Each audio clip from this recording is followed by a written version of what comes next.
I stayed in last Thursday night. I will not be doing that again.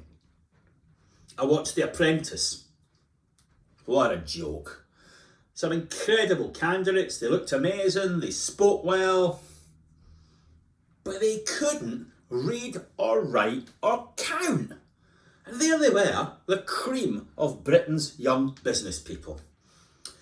It put me in mind of a book I read at school called The Verger by Somerset Maugham. Only book you need to read on business. Anyway, Verger's at Peter's Neville Square's getting on a bit, summoned by the vicar, sacked on the spot.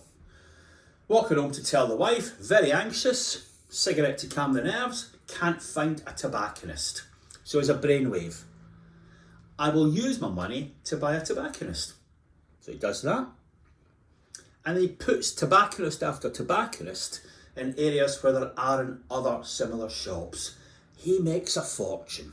One day, he gets summoned by the bank manager. Bank manager says to him, look, plenty of cash here, don't leave it in deposit. I've got these investments that'll help you out, just sign here. The verger says, I'd love to do that, but I can't actually read or write. And that turns out to be the reason he was actually sacked. So the bank manager says to him, well, you've done all this despite not being able to read or write. Imagine what you could have achieved, where you could have gone if you'd been able to read or write. And he said, yeah, I'll tell you that, mate. I'd still be verger of St Peter's Neville Square.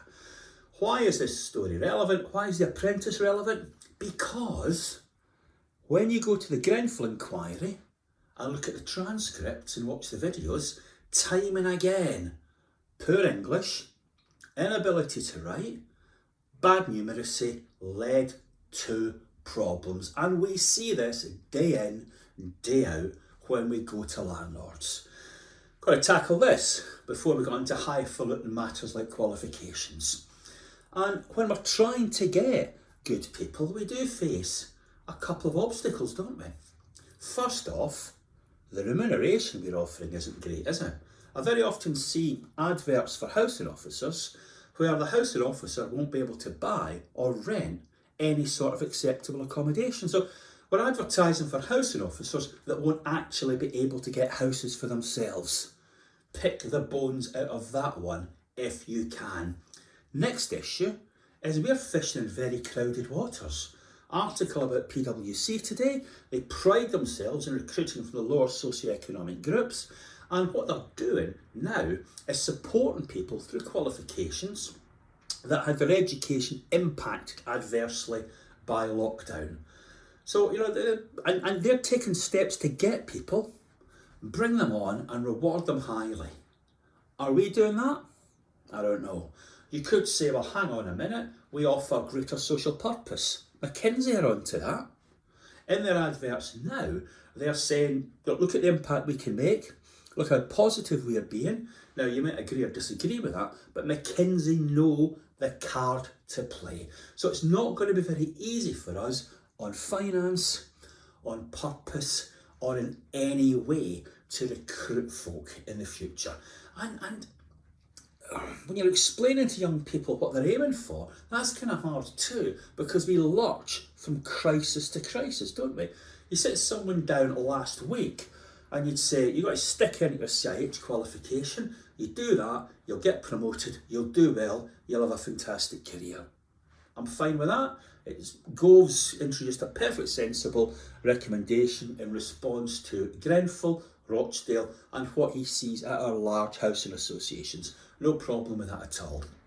But then, this week, the government is having to work out how to rescue a Swiss bank. A Swiss bank.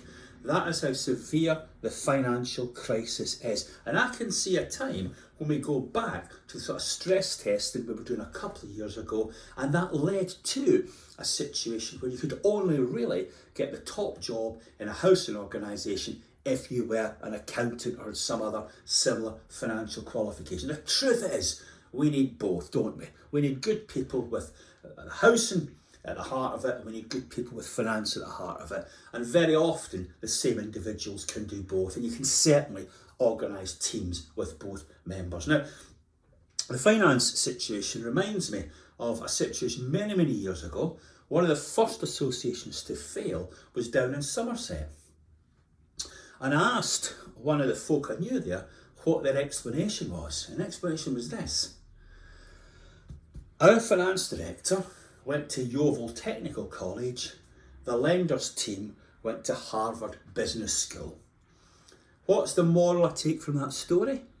Whether it's true or not, the moral I take is we need top quality people to be a top quality industry. And no getting away from that.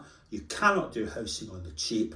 And that, I think, is the challenge. How can we get people with heft into this industry to make a really big difference? Thanks for your attention, and I hope to see you all again very soon.